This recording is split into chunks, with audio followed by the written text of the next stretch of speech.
You're watching Daily News Podcast on Mangalore today, your guide through the complexities of today's news landscape. From local achievements to challenges we face, we're here to bring you the full picture. Kateelu's famous Dashavatara Yakshagana troupe is set to kick off its annual tour with the initiation of the 7th troupe on Sunday, November 16th. The grand inauguration will see a magnificent procession bringing gold and silver crowns, ornaments, and sacred items from Barpe to Kateelu, dedicated to the deity. Devotees have donated items worth around 1 crore for the occasion. The procession will be inaugurated by Union Minister Pralhad Joshi and attended by several dignitaries, including State Human Rights Commission Chairman Shyam Bhatt and Vajradehi Math Seer Sri Rajshekhar Anand Swamiji. The procession will feature various performances and traditional rituals, with an estimated 15,000–20,000 devotees expected to participate. The Kateelu temple is known for its educational and community services, spending around 10 crore annually on various initiatives. The temple also hosts cultural events, artistic conventions, and academic seminars. This year's tour promises to be a spectacular showcase of heritage and tradition, bringing together artists, devotees, and enthusiasts alike. In a tragic incident, the decomposed body of a newborn baby was discovered near the forest office in Madikeri. The infant, believed to be around 2 weeks old, is suspected to have passed away approximately 3 days ago. The body was found in a severely decomposed state, raising concerns in the community. Madikeri Town Police have launched an investigation into the case, with officials from various departments, including the Child Welfare Department and District Child Protection Unit, visiting the site for inspection. Stay tuned as we bring you more updates on this heartbreaking story. In a recent survey conducted by the Department of School Education and Literacy in Mangaluru, it was found that there were 3 out-of-school children, 2 of whom have been successfully brought back to the classroom. Efforts are underway to persuade the 3rd child to resume studies, with the help of the Child Welfare Committee and local organizations.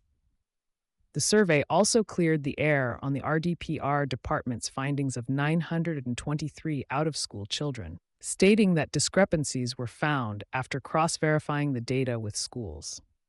Additionally, it was revealed that there are 63 elementary schools in the district with fewer than 10 students.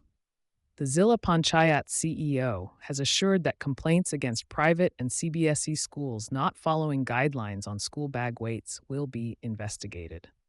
Strict measures have been taken to combat the sale of drugs and tobacco products near educational institutions, with a shop in Bantwal recently fined and closed for 10 days for selling such products near a school.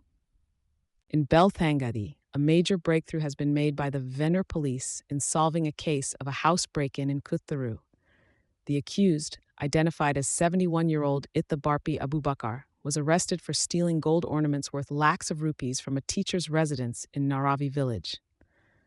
The theft, amounting to approximately 9.5 lakh, took place while the family was away between October 2nd and October 6th. The vigilant Venner police team, led by Sub-Inspector Oman, intercepted Abubakkar during a routine check near Kumbashri, Venner, where he confessed to the crime. It has been revealed that Abubakkar had a history of theft in Mangaluru and had served jail time previously. The accused has been remanded to police custody for further investigation, showcasing the dedicated efforts of the Belthangady police in cracking down on crime. In a recent development, the district-in-charge minister of Mangaluru, Dinesh Gundu Rao, has raised concerns over a breach of protocol at the Golden Jubilee celebrations of the new Mangalore port. Minister Rao has penned a letter to Union Minister Sarbananda Sonowal and the chairman of the NMPT, expressing disappointment at not being invited to the event. He has highlighted the lack of invitation as a sign of disrespect and a violation of official protocol. Minister Rao pointed out that the NMPT had invited current and former BJP representatives, hinting at a bias towards a particular political party. Despite this, he acknowledged the port's contribution to the nation, but emphasized the need for impartiality in future dealings. Minister Rao hopes that the NMPT will prioritize proper protocol in the future and be recognized as Karnataka's gateway, rather than being associated with any political party. In a recent update, 3 women have gone missing from the Prajna Swadhara Center in Jeppanamoguru, Mangaluru. The missing women are identified as Rani and Sonia from Bengaluru and Nargish from Kolkata. They reportedly fled from the Swadhara Center on February 4, 2019. Descriptions of the missing individuals have been provided by the authorities. Rani is described as 152 centimeters tall with a round face, while Sonia stands at 135 centimeters with a fair complexion. Nargish, on the other hand, is 135 centimeters tall with a dark complexion. Anyone with information on their whereabouts is urged to contact the Kankanadi Town Police Station. Let's hope for a safe return of these missing women. Lady superstar Nayanthara and her husband, filmmaker Vinesh Shivan, seek blessings at Kuki Subramanya Temple in Karnataka. The power couple participated in the Sarpa Samskara Puja, a ritual believed to ward off serpent-related curses. The temple visit in Kadaba Taluk has sparked curiosity among the public, as videos of their presence go viral on social media. Kuki Subramanya Kshetra, known for worshipping Lord Subramanya in serpent form, warmly welcomed and honored the celebrity duo. In a progressive move, all women employees aged 18 to 52 in Bengaluru will now be entitled to 1 day of menstrual leave per month. The government order mandates employers to provide 12 paid menstrual leaves per year to women working in various establishments, including those in the IT and ITS sectors. This decision comes after the State Cabinet approved the Menstrual Leave Policy 2025, following recommendations from a committee led by Dr. Sapna S. of Christ, deemed to be university. The policy aims to support women's health and well-being in the workforce by allowing them to take necessary time off during their menstrual cycle. Women employees are not required to provide a medical certificate when availing of the menstrual leave. In a tragic incident near Parkala town, an unidentified man collapsed and was rushed to Ajurakadu District Hospital by social worker Nityanand Volakadu. Despite efforts, doctors declared him dead upon examination. The body is currently at the district hospital mortuary. The man's Aadhaar card identifies him as Damodar Gowda, aged 50, from Santatu House in Badagayapadavu, Mangaluru. Authorities urge anyone with information on the deceased to reach out to the Citizen Help Center at the district hospital or Manipal police station. Tragic news from Kuththuru, as a 15-year-old girl named Harshitha from Paradka, Ilanthila village, has lost her life after consuming poison in a suicide attempt. The young girl was a Class 10 student at a high school in Upinangadi. Harshitha was rushed to a hospital in Kuththuru and then transferred to Wenlock Hospital in Mangaluru, where she unfortunately could not be saved. Her father, Sridhar Kumbar, alleges that harassment from a man named Rajesh from Kadaba led his daughter to take this drastic step. The Upinangadi police have initiated an investigation into this heartbreaking incident. Our thoughts go out to Harshitha's family during this difficult time. In a significant development, the government Lady Goshchan Maternity Hospital in Mangaluru has inaugurated a state-of-the-art obstetric critical care unit, OCCU, made possible through a Rotary Foundation global grant valued at 70 lakh. The OCCU aims to provide critical care to high-risk mothers during the post-delivery period, known as the golden hour of obstetric care. The Rotary Club of Mangalore, represented by District Governor, Major Donor P.K. Ramakrishna, contributed advanced medical equipment for the unit. The event was attended by dignitaries, hospital staff, and media personnel. Serving thousands of women annually, the hospital plays a crucial role in maternal and child health care in the region. The Rotary Club of Mangalore, in its 75th year, has been instrumental in various community welfare initiatives, with a focus on healthcare. This collaboration signifies a commitment to enhancing healthcare services and saving lives in the community. The investigation into the Delhi Red Fort car blast has taken a new turn as Javed Ahmed Siddiqui, the founder of Al Falah University in Faridabad, has come under scrutiny. The university employed 2 of the main suspects in the case. Siddiqui's vast corporate network, linked to 9 companies, is being investigated for alleged criminal activities. These companies, spanning various sectors, share the same registered address at Al Falah House in Delhi. The investigation also includes an old criminal case accusing Siddiqui of cheating and fraud.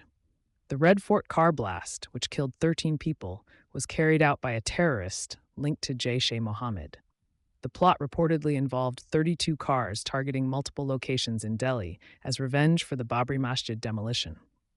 Siddiqui's involvement in these activities raises serious concerns about national security and the functioning of institutions under his control.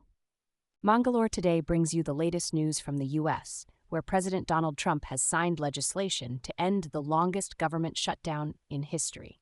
The bill includes restarting food assistance, paying federal workers, and restoring air traffic control services. The House of Representatives passed the package with Trump's support, marking the end of the 43-day shutdown.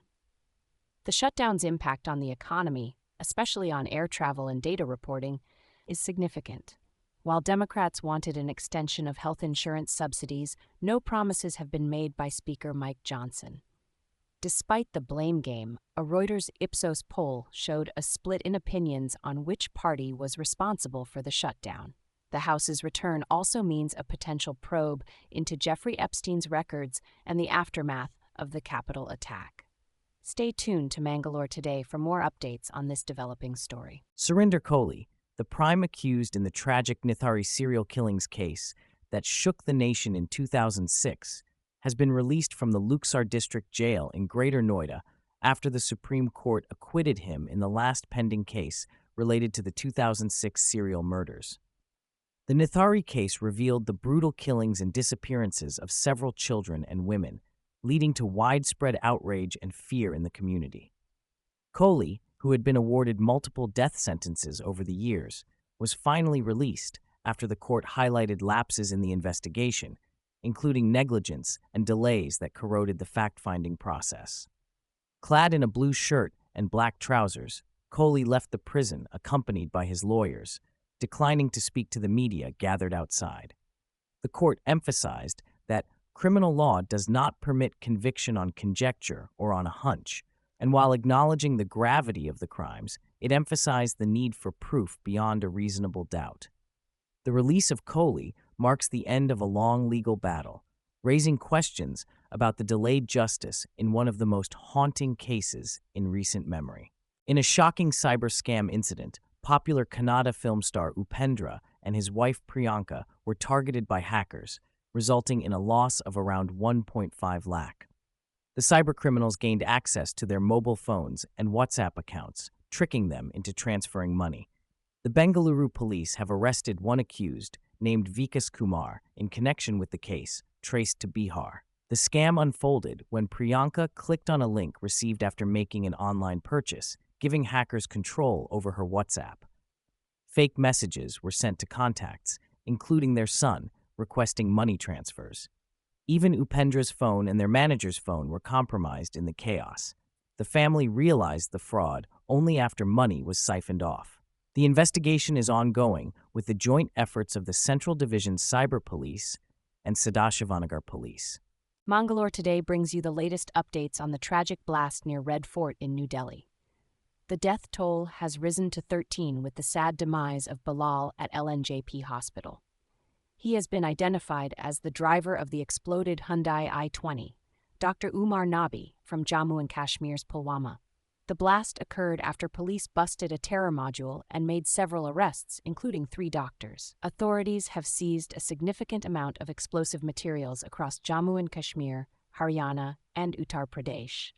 Forensic experts are now examining the chemical signature of the materials to determine their connection to the Red Fort explosion. The government has labeled the incident as a terrorist incident.